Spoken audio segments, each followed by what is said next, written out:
All right, here we go. He's done pretty good. Well, yeah, he's done pretty good. All right, folks, welcome in. Sorry about the delay on the aftershock there. Roger and I were having interesting conversations, and I'm like, I should bring you guys in on these interesting conversations. We were just talking about, politicians, and how I completely blew the outro. Like, I don't know what happened. I was looking at the progress bar, and the screen wasn't maximized, and I thought I had another 8 seconds, and I didn't, and mid-sentence, the whole thing cut me off, and I'm like, I haven't done that in like a decade. Oh my God, I completely blew the outro on that one. But anyway, and we were talking about when I filled in for Scott, and the radio station got some complaint calls. I thought I should have done some people listening thought I should have done some things differently, and I didn't really offend anybody, I don't think, but there were some people that were slightly unhappy with the coverage that I gave, and Scott, told me, like, well, that wasn't the only call I got, Thor. And the thing about radio is if people are calling, that means they're listening, and your job is to keep people listening when you're on the radio. So that's great. People were listening, people were engaged, people were calling. That was great. It's when you don't get calls in radio that you worry, because that means nobody's listening or nobody cares. And if nobody's listening or nobody cares, you're just talking to yourself. And that doesn't bring in advertising dollars, which is the lifeblood of radio. So anyway, we were chit-chatting about that, and then we started talking about politicians. And I kind of came up with the question. So if you're a politician and you have principles that you believe in personally, and you were elected because you had those principles, but then the world changed, and your voters had a different set of principles than what you believed in. The people who elected you wanted you to do something that was against your principles. What is the right thing to do as a politician? Is the right thing to do to stand with your principles and do something opposite of what your constituents want? Or is it better to do what your constituents want even though it disagrees with your principles and might make you appear to be inconsistent? Great example.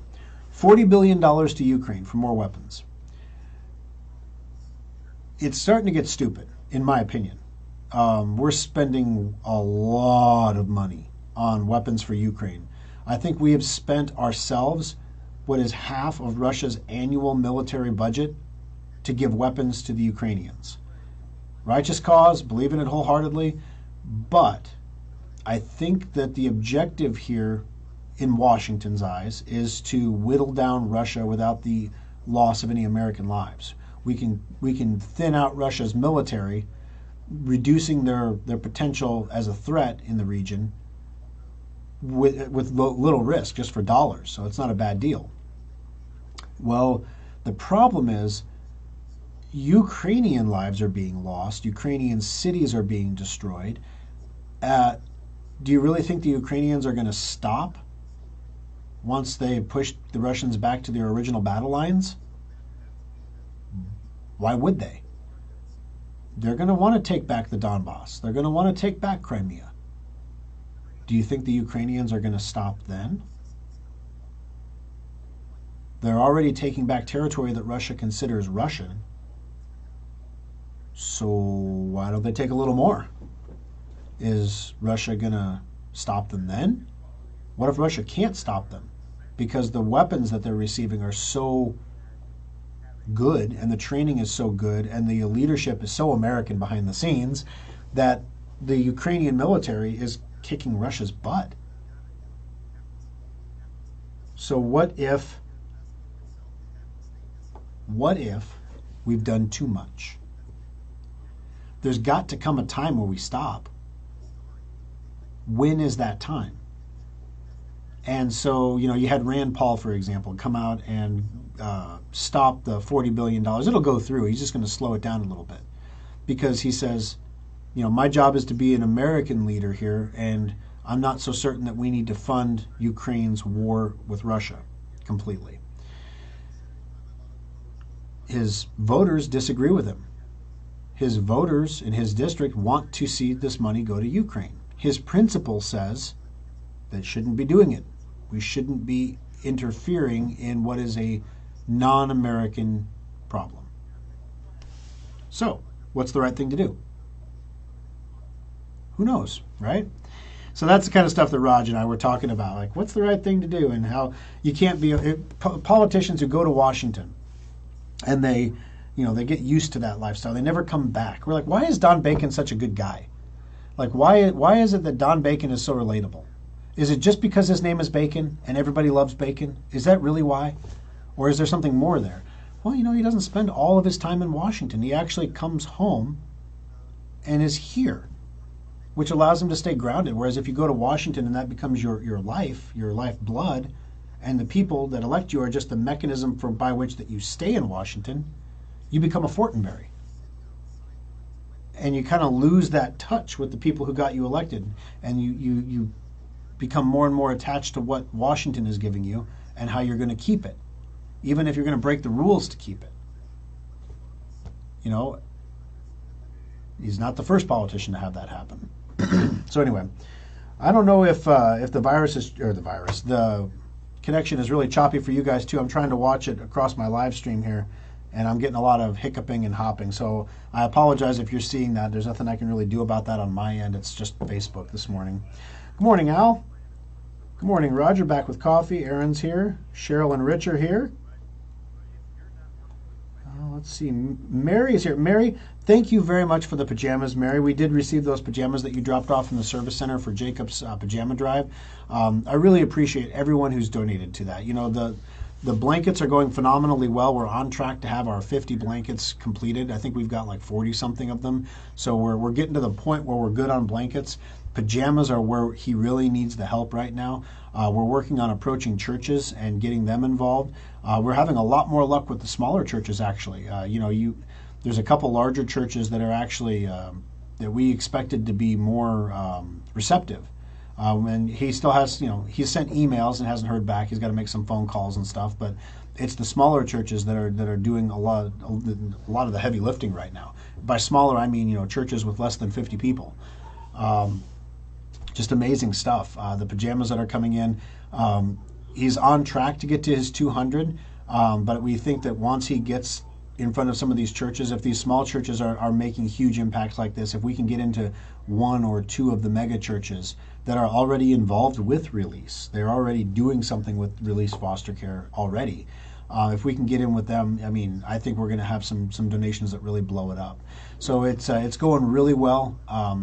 You should have seen his face when he came home from church last night.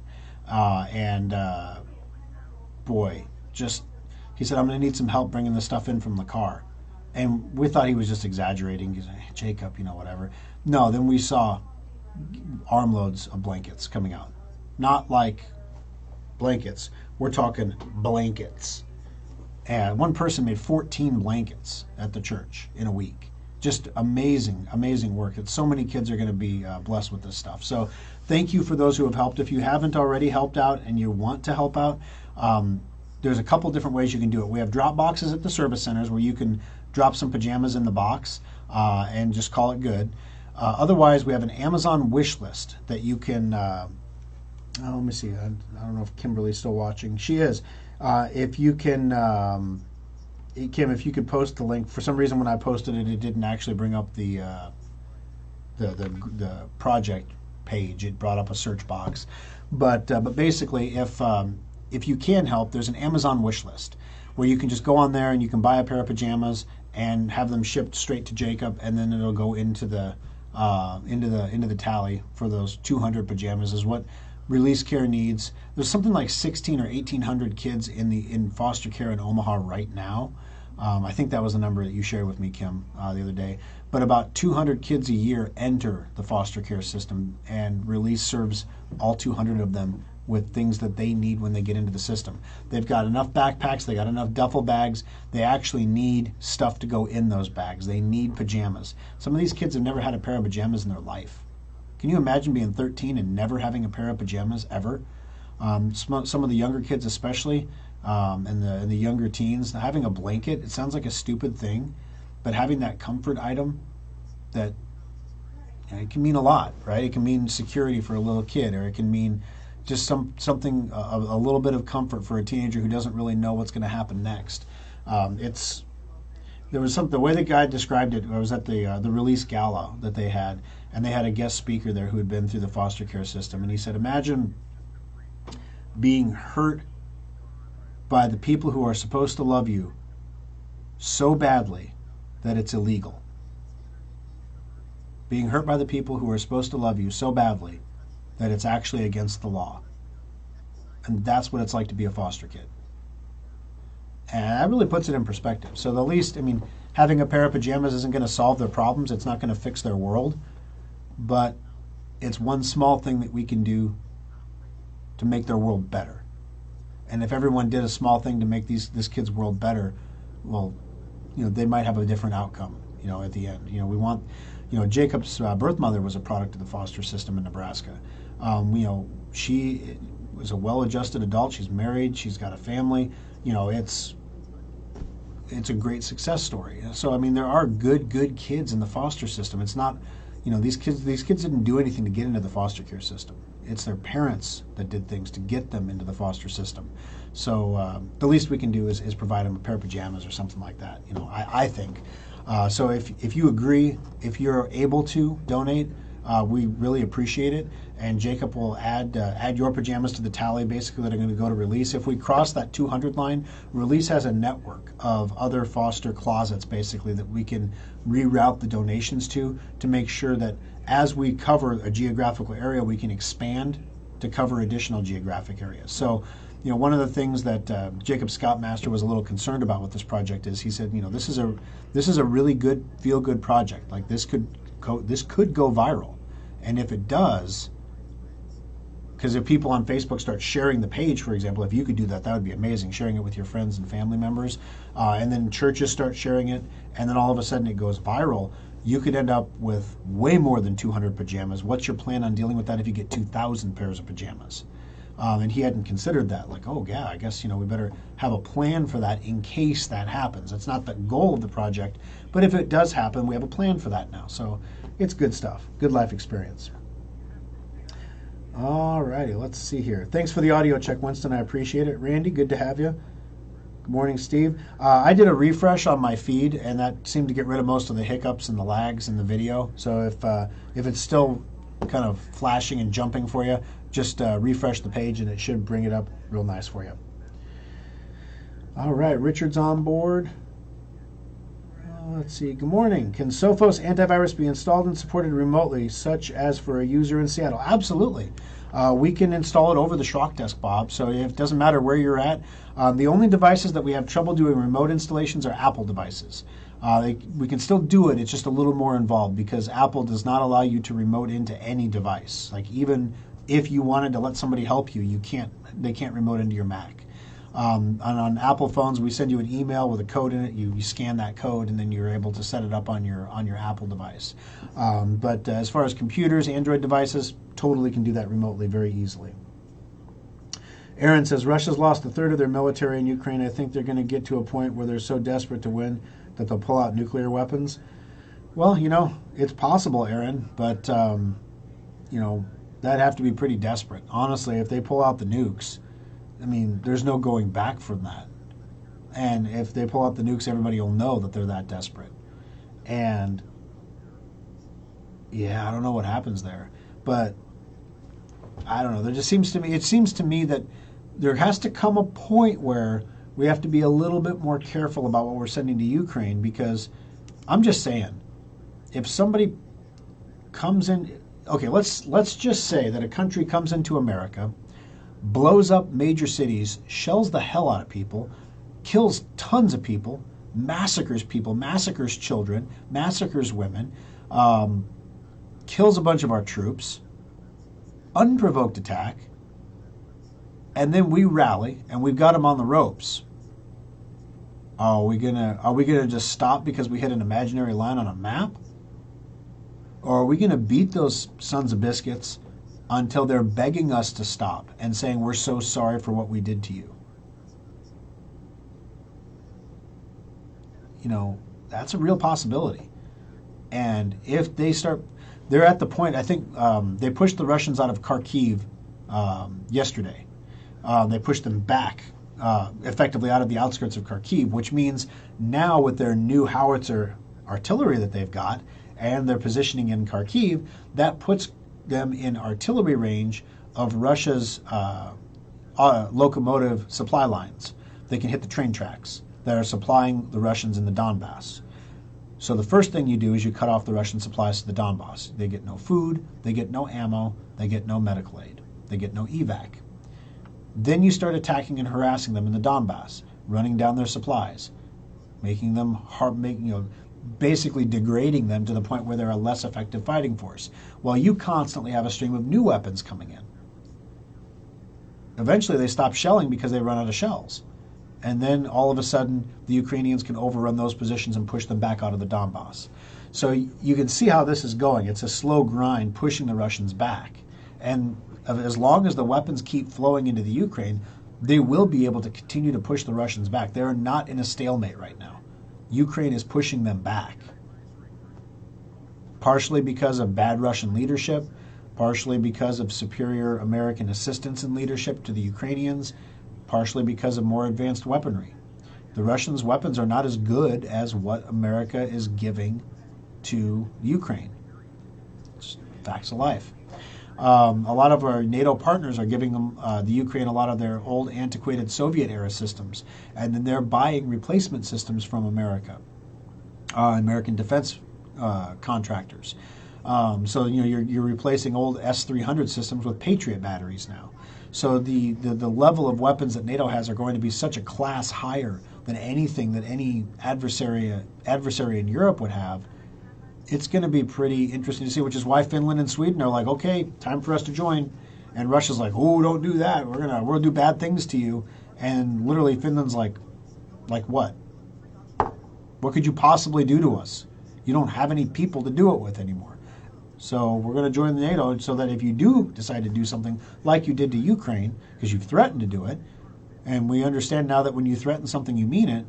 Yeah, we're going to join a defensive alliance to protect us from you. Makes sense. NATO should step along with all the countries to repel Russia. Yeah, I mean, like I said, we have to be careful here because unless our goal is to literally get rid of Russia as a nation on the map, wouldn't be the first time a country's disappeared from the map. Russia's been around for a long time. If the goal is to get rid of Russia, well, yeah, then we should keep doing. But if the goal is to degrade Russia to the point where it takes them years and years and decades to rebuild,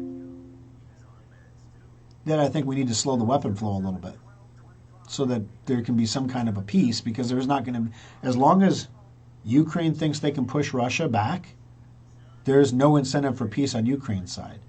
And as long as Russia has no way to exit without fighting, there's no reason that Russia's going to sue for peace either, because they know they're not going to get it. So if we stop the flow of weapons to Ukraine, slow down Ukraine's roll a little bit, maybe they have enough to push them out of Donbass, maybe out of Crimea, not much further than that. And then everything can go back to pre-Obama levels, basically. Not a bad outcome for Ukraine. Not a bad outcome for everybody. Everybody gets what they want except for Russia. Maybe then we can have some kind of peace, right? So anyway, sorry about the pipe organ here. There we go. That was coming through headphones. Can you believe that? Somebody put those on their head. All right, now I want some bacon and toast. Yeah. Yep, the Christ Alone Fellowship. Yep, they did great work for Jacob's project. Rand Paul said in an interview what he wants is the same IG who oversaw and reported the Afghan financial aid to be, where is all the aid going to the Ukraine? Because, there are no saints in the kitchen, okay? So the Ukrainian government is almost as corrupt as the Russian government. So you better believe that not all this money is going directly toward weapons and aid. Some of it is getting diverted somewhere else. Not to mention the fact that what comes next is the help rebuilding. We need help to rebuild Ukraine now. So maybe we should hold back some of the money from weapons and set that aside for helping rebuild Ukraine. Why should we rebuild Ukraine? Shouldn't we let Ukraine rebuild Ukraine? It's one of those things where eventually we have to stop spending money. We have to stop because we don't have the money. Not because the goal isn't righteous or there isn't a need. but there are limits to what we can do. And this belief that there is no limit, that we can always spend as much as we want to spend, that can't continue, no matter how righteous the need is. We've already given half of Russia's annual military spend to the Ukraine. How much more do we have to give, and what is the desired outcome? Why are we giving the money? What are we trying to do? We're trying to let the Ukrainians defend themselves. Okay, so we're sending them offensive weapons now so they can defend themselves. I get it, to an extent. But at some point we need to stop. But where is that point? No one's even suggesting that we need to stop. That's whenever I always get nervous when everybody is one way. When everyone's like, I support Ukraine, and everybody is 100% Ukraine is the way to go. It makes me nervous. Doesn't mean it's not true. Just makes me nervous because it leads to groupthink. We need to shut down the country because COVID's going to kill everybody. Everybody believes that, so we shut down the country. And then later we find out it wasn't going to be quite as bad. Now, hindsight's 2020. We didn't know, but we also, now they're saying no one in government considered the consequences of shutting down the entire country, which is kind of shocking. Nobody considered the potential consequences of that. And did we do more damage than good with the shutdowns? There are questions, if we ask them honestly, we can learn from history. James, take me to Yellowstone with you. I used to go every year back in the 90s. Enjoyed it. It's the best place for nature. And that's one of the things, my son's scout troop is going to Wyoming for summer camp this year, and my son doesn't want to go. And so I was like, I want to go to Wyoming, right? So I was like, let's go to Wyoming. And I'm thinking, it'll be pretty cheap, right? No, it's like Disney prices expensive, but there may be a plus on the end. It is stupid expensive to stay near Yellowstone, which is why we're only going to be out of contact for 3 days. Then we're going to do Grand Tetons and some other things, but it'll be a nice trip. And we'll have some stuff for everyone to do, and we'll get some time away from connectivity for the kiddos. It'll be good to reset everybody a little bit, I think. Yeah, Jacob thinks that the release has room for more than 200 pairs. Okay, so they actually have the space to store them too, so maybe we could give them a year or 2 years worth of pajamas. That would be pretty cool. Russia knows which way the radiation will blow and fall straight into Russia. How would you like to be a Russian general nowadays? Nah, no thank you. I'm good. Turkey has the second largest military, only behind the USA. Yeah, Turkey is really underrated. In fact, a lot of the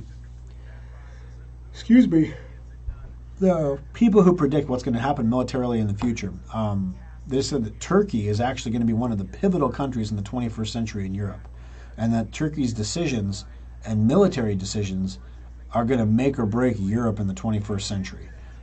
So Turkey is definitely a country to keep your interest and attention on. Just think, would it have been nice if Biden had put military supplies on the border before Russia invaded? I hear you, Ronald. Kind of funny thing. I'm definitely not a Biden fanboy here, but I'm looking at the baby formula shortage, right? And if you're 7 months pregnant right now, and you're worried, then they just heard on the news this morning that this shortage could go on for a year. So if you're 6 or 7 months pregnant, you're shopping for baby formula now, which is something that you normally wouldn't do before you have your baby, which means you're buying it where you can find it, which means it's in even more shortage than it's more acute shortage. Meanwhile, there's pallets and pallets and pallets of baby formula sitting on the border being photographed, waiting for the migrant surge to come when Title 42 expires. So the government has secured supplies of baby formula for people on welfare or for illegal immigrants who are entering the country. Meanwhile, people who are like normal people can't buy baby formula in the stores because it's in shortage. All right, so that's getting a lot of negative press. Biden cares more about people on welfare or people who are not citizens than his own citizens or people who are living their lives responsibly. Okay. Let's say Biden doesn't stockpile baby formula on the border. Starving immigrants coming in. Biden didn't prepare for this. He killed Title 42 and didn't prepare for the border rush or onslaught of children. Now there's children starving in their cages on the borders. Can't win for losing, right? Now, honestly, the answer is not to have the surge on the border to begin with, which means that the baby formula can be distributed. You don't need it on the border. Or maybe the FDA doesn't take February, March, April, May, 4 months to inspect a plant that makes baby formula because 5 infants got sick, and it wasn't directly tied back to that plant, but it could be tied back to that plant. So we want to make sure that it's safe. So we're going to take 4 months to investigate this plant to make sure it's safe. Now they're saying that once the FDA gets the plant back online, it's going to take a month before the stuff that they make in the plant is going to actually hit the shelves. So meanwhile, we're flying baby formula, we're importing it from Europe, from their other factories overseas. Because, that's cheap. And baby formula is already stupid expensive. Can you imagine? And so now, of course, how is Joe Biden going to help? We're gonna go after the people that are price gouging in baby formula. Price gouging. There isn't any. So how do you price gouge something that you don't have? It's like there's nothing on the shelf. You can't price gouge it because you don't have it. It's kind of ridiculous. But I don't know. You look around and there's always problems in life. There's always problems. But you look around and there seems to be problems everywhere you turn right now. And it's one of those things where the problems have an amazingly simple solution that is just common sense. And I think unless you're subscribed to a particular political outcome, these things are easy to do. There's an energy shortage in the world, so we should make more energy. Okay. There's a food shortage in the world, we should make more food. There's a fertilizer shortage in the world, we should make more fertilizer. There are simple solutions to these things that if the government just gets out of the way, the free market will fix these things. Baby formula is in shortage. Of course the price is going to go up when it's available because it's in shortage. It's worth more money. It's costing more to produce it in Europe and fly it on an airplane to America. Have you flown on a plane lately? Just the fact that they're flying it in on a plane should cause the price to go up $5 a can. Just that alone. Meanwhile, what are moms in Europe doing? Oh, we can't feed our babies now because Americans need to feed their fat little babies. What's going on? And then, I'm wondering to myself, before we had factories to feed our babies, how did babies eat? I get you breastfeeding. I understand that, right? Wet nurses, okay, I've heard that one. But, was that it? If you had a milk allergy, you just died? How do... my son Jacob was on Infamil. No, it was Nutramigen. He was on Nutramigen, which, because he was super fussy and gassy if we put him on regular formula. He's adopted, so breastfeeding wasn't an option for us. So he was on Nutramigen, and that stuff was I remember, that was in the early days of Schrock, guys, where, the money was real tight. There were some times we weren't even taking a paycheck and we were struggling to meet our $600 a month mortgage payment. And we were digging in the couch cushions for change to go buy formula for the kiddo. And, eating mac and cheese for dinner. There were some times, right? Every entrepreneur's got those stories. Everybody looks at your outcome now and it's it must be nice to be able to go to Yellowstone. Must be nice. Wish I could take a vacation. Must be nice. Must be nice. I could give you a lot of examples of people who've said that in my life. They always see the good side of things. They never see the sacrifice that it took you to get there. You do this for 23 years, and I'll buy you a Power Wheels too. Literally, I had an employee who was must be nice to be able to buy your son a Power Wheels truck. And I'm like, it's not a real Ford Raptor, you know that, right? It's a Power Wheels truck for a little kid who's going to drive the hell out of it. It's a Power Wheels truck. I'm certainly not reserved for the rich and famous of America. It's a Ford Raptor Power Wheels truck because we can't have him driving a Chevy. He's getting into Chevy trucks. I had to get him a Ford. We had to correct that path, right? Now his Ford Raptor is his truck, and he loves his Ford Raptor. All right, so now I'm drifting. Okay, what do you guys want to talk about? Let me see. We had a customer that came into the service center who said, "So Thor, when do you think AMD stock is gonna? When should I jump in on that? What about Nvidia? Do you think that's a good stock to buy right now?" And I love how people are asking me stock tips like I'm some investing savant, like I'm Warren Buffett's kid or something. I don't know, guys. I'm the computer repair guy, but one thing that I've noticed recently, and maybe it's always been this way, but I've just been too blinded by world events to notice it, but universal truths tend to win in the end. And I think the universal truth right now is that all of these companies are overvalued still. And they're going to go down. Maybe as much as half, again. And nobody wants to hear that. But I don't think there's a single, and I told the guy this, I said, I wouldn't touch any of them with a 10-foot pole. I wouldn't touch NVIDIA. I wouldn't touch AMD. Let them fall by another 25 to 50% before you get in on them. And he was stunned. He was like, oh my gosh, you got to be kidding me. And so then the next day, I told him what's going to happen is you're going to see these wild fluctuations. You're going to see the stock market go up 800 points. And then the next day it's going to go down 1,000. And the next day it's going to go up 1,100. And the next day it's going to go down 1,200.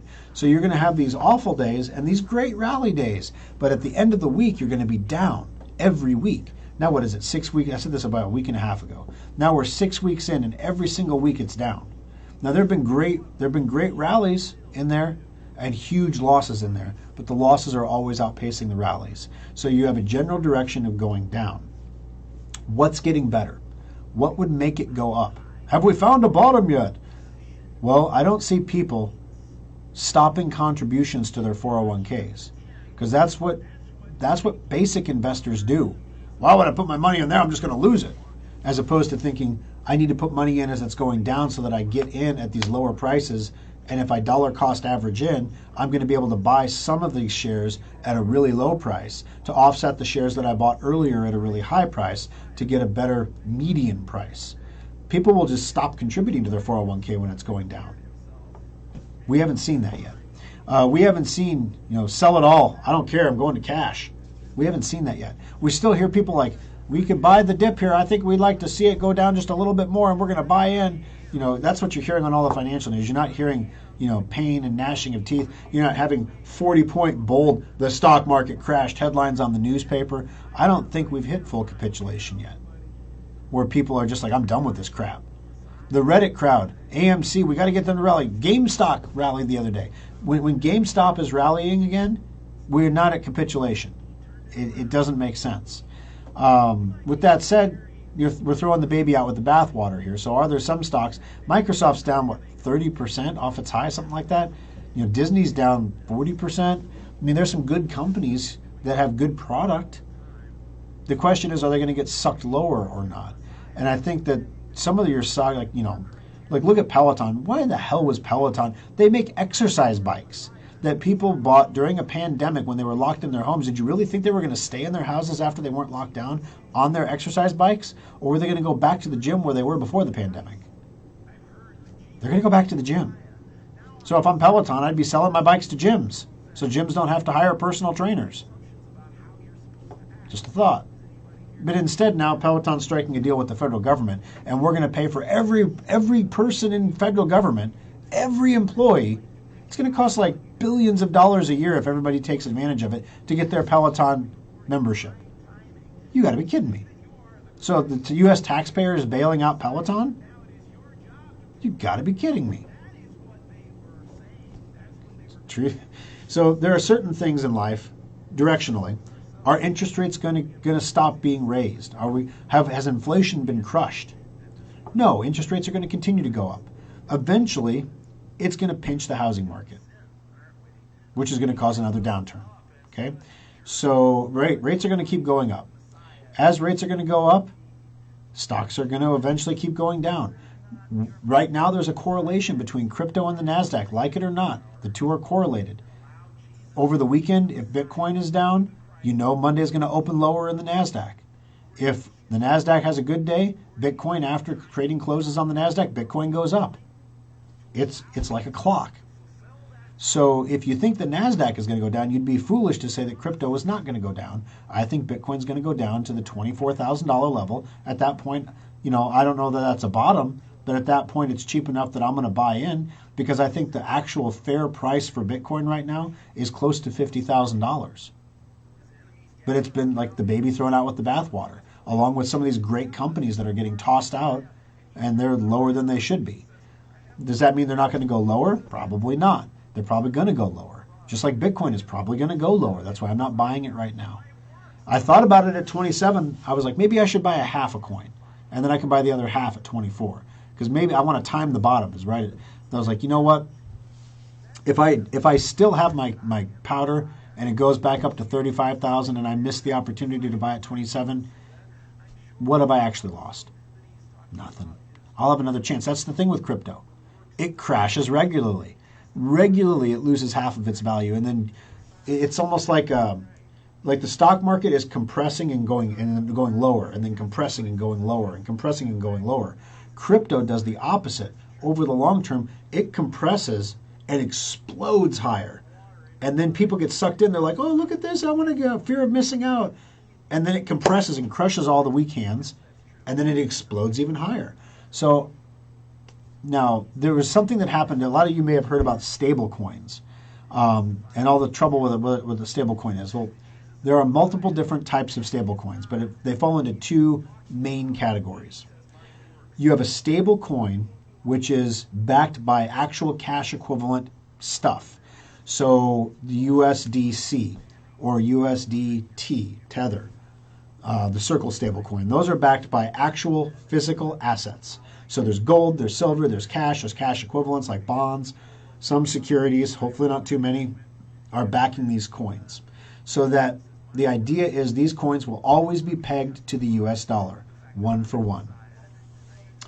Then there's a different type of stablecoin, which was kind of a new concept called an algorithmic stablecoin, which was backed by a smart contract that used a convoluted system of checks and balances that were all implemented automatically, that if the price of one coin, the stable coin, went down, it would pump out the release of these other coins that could be then sold and used to push up the cost of the stable coin. Okay. It didn't work. And there was a run on the UST, which is not Tether. It was the Terra coin, UST stablecoin. Dropped it down to zero now. The algorithmic coin that was supposed to offset that was Luna. Luna went to zero now. The guy that started it, this isn't the first stablecoin that's failed. This is an example of innovation in the crypto space failing. So you've got tried and true things that work in the space. This is like when Thomas Edison invented the first electric car. It was powered by a DC battery in the back of the car. First electric car ever. Thomas Edison, okay? But then there was also the internal combustion engine. And the internal combustion engine won because the battery technology wasn't sufficient to power vehicles for a long enough period of time with Thomas Edison's power. So the internal combustion engine, portable, burnable, fossil fuels, won and became the stable technology of the time. Electric cars failed and went away for a long time. It was an innovation that the concept was solid, but the implementation was either before its time, wasn't ready, whatever. The same thing is happening right now in crypto. You've got tried and true things like Bitcoin, like Ethereum, that are not going anywhere. If you're going to buy crypto and you don't know what you're doing and you want to actually invest in the crypto and hold on to it for a long period of time, buy Bitcoin, buy Ethereum. Don't buy the crap coins. Don't buy all this other stuff. Don't buy the Anchor. Don't buy the UST. Don't buy the Luna coins or the Dogecoin or the SHIB or any of the meme stock coins. Don't do it. Buy the stuff that's tried and true and stay with it, and you're going to be just fine. You want to gamble, then you play with these other coins. But you do your homework first because it can go to zero. Everyone's like, well, Bitcoin can go to zero too. I honestly do not see a scenario in which Bitcoin would go to zero. What people don't understand is there's so much money invested in the security of the Bitcoin network. For example, the hash rate for Bitcoin has now hit an all-time high. These are people who are buying equipment to hash transactions on the network to make Bitcoin. They're paying for power to run the equipment, and more equipment than ever is online and growing. Every 2 weeks it grows. What that tells me is that the participation rate in Bitcoin is growing every 2 weeks. When you have the participation in an ecosystem growing every 2 weeks, it's showing you that there's a demand for the currency. There's a demand for the coin. Now, you can't do anything with Bitcoin. Au contraire, you can spend it at Newegg if you want to buy computer equipment. You can spend it on Ampex.com to buy gold and silver coins. If you want to take your crypto and turn it into precious metals, you can do that. You can use it in all kinds of different places. Or you can just hold on to it, which is what I would recommend, because I think it's going to be worth a whole heck of a lot more in the next 5 years than we think it's going to be. Now, right now, the other thing we have working against crypto is the dollar is strong, right?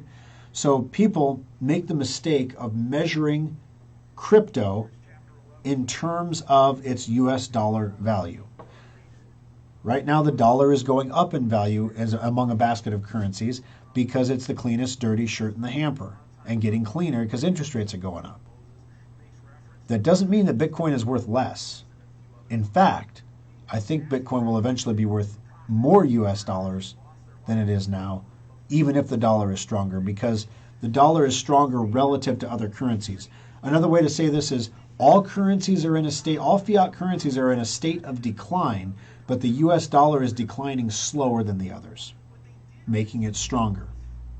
When you frame it that way, if Bitcoin is staying put, is staying stable, and everything else is declining, but the dollar is getting stronger, and you measure your Bitcoin in dollars,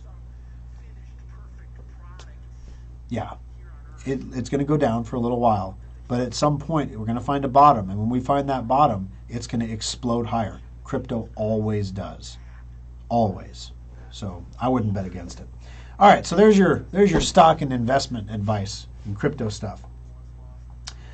I know the F-15 Lightning, or F-150 Lightning, I was like, I've been driving my F-150 now, and it's got like it's a hybrid engine, so it does electric, like if you're going downhill, for example, and you take your foot off the gas pedal, it'll turn off the engine and go straight electric, and then as you go up the next hill, for half a mile or so, it'll run on the electric motor, or unless you push the pedal down too far and then you create a demand for more power, it'll kick the engine back on and go.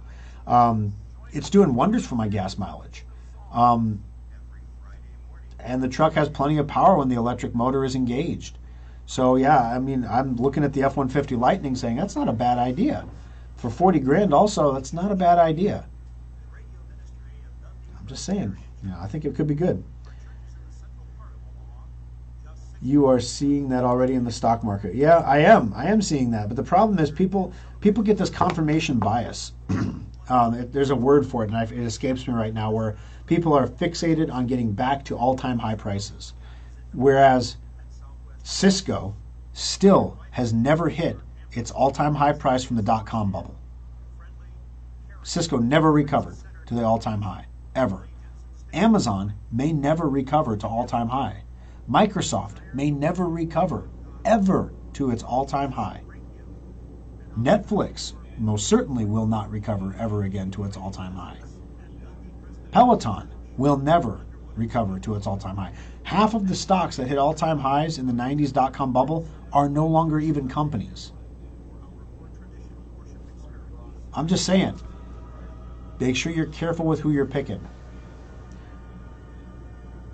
Stocks, buy the company, not the stock. Yep, that's right, Ronald.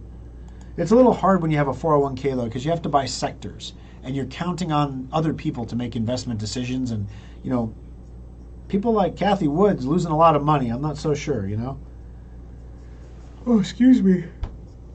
Is Coinbase still safe? They warned of a possible bankruptcy. All right. So here's the deal with Coinbase.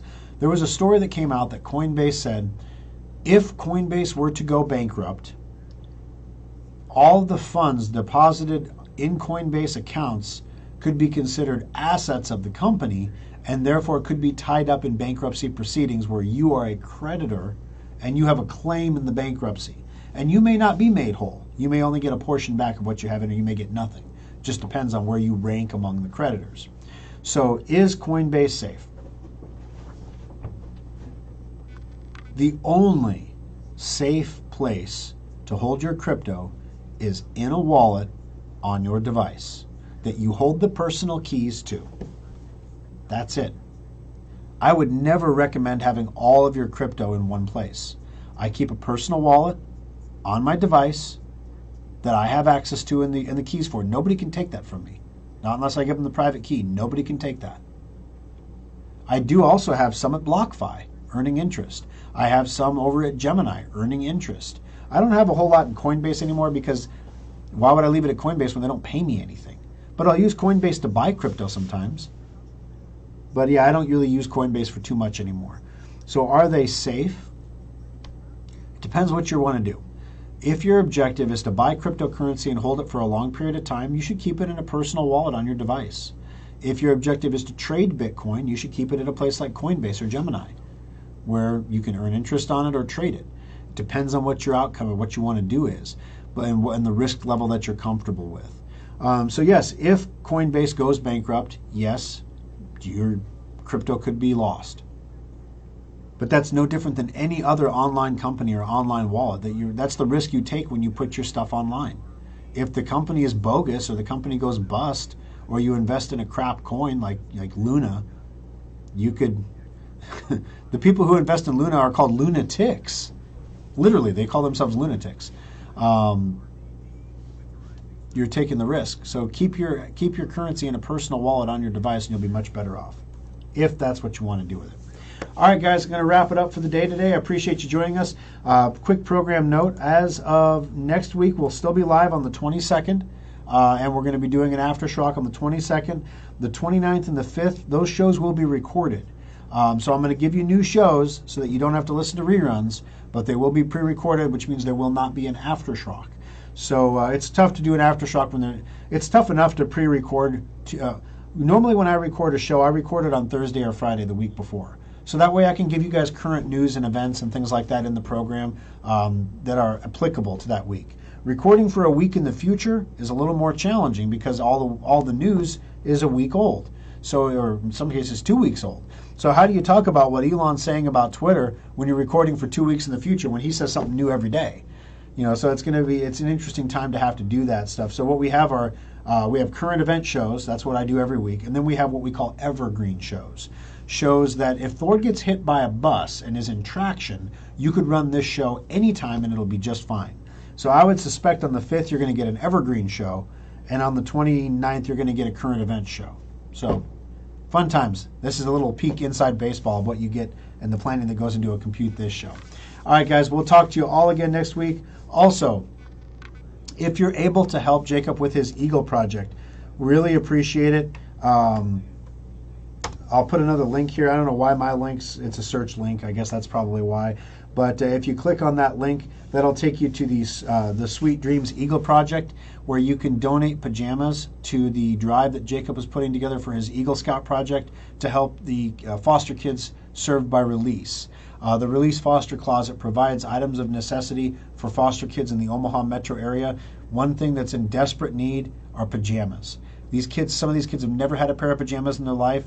Literally, if you go on Amazon, it's like $15, $20, you can buy a couple pairs of pajamas, and that sets up like 2 kids for an entire season of pajamas.